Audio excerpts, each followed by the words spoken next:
Le président du Conseil économique, social et culturel a successivement reçu ce matin le président de l'ONG PASINDA et celui de l'Association professionnelle des systèmes financiers décentralisés. Si la première audience a fait cas de l'implication de l'institution pour l'élimination du mariage précoce des jeunes filles, la seconde visait la relance des microfinances dans notre pays. Daouda Sidiki Diarra.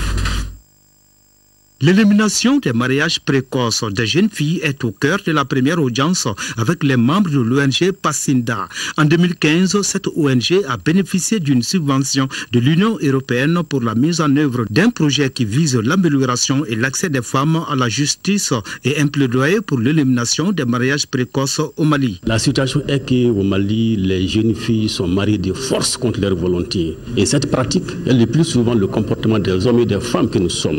Donc il est temps vraiment de comprendre que cette pratique a beaucoup de conséquences sur la vie des jeunes filles. Donc nous sommes venus demander l'implication de cette institution pour que de plus en plus on se donne la main pour faire face à ces fléaux.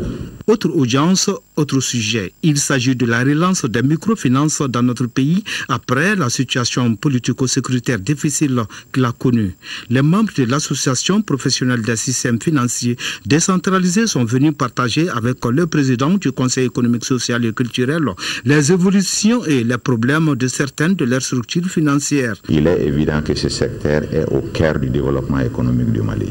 Et il était de notre devoir, à la sortie de notre semaine de la microfinance, de venir partager nos conclusions, notre volonté de continuer à servir la population malienne à travers des produits et services adaptés, avec des ressources financières moins chères, mais aussi lui soumettre quelques doléances qu'on avait pour le développement de notre secteur.